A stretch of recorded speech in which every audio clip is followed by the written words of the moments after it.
Eh, Rémi, c'est quoi une holding passive et une holding active? La holding passive, elle ne fait rien. Elle est passive. Elle attend que les dividendes remontent. Elle attend les fruits de ses sociétés filles. Une holding active, elle va vendre des prestations à ses sociétés filiales. Je te prends l'exemple. Tu mets ton service comptable, ton service marketing dans la holding pour toutes tes structures filles et tu revends les prestations à tes sociétés filles. Ça permet aux sociétés filles de mutualiser des coûts et ça permet à la holding de payer les salaires de ces gens, quoi. Mais donc une passive ne fait rien du tout. Non, une holding passive ne fait rien du tout.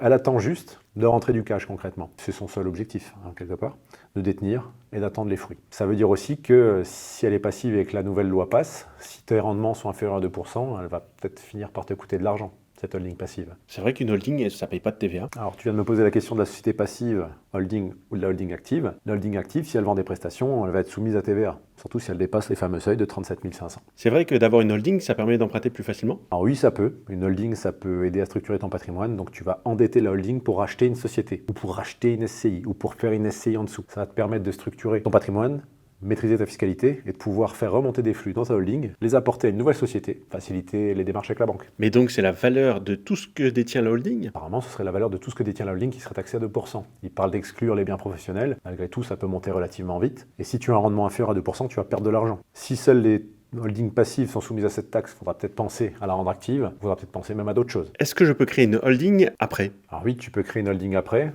Après, il va falloir soit vendre tes parts de société à ta holding, ça veut dire emprunt, plus-value, etc., etc. Soit tu peux les apporter à ta holding.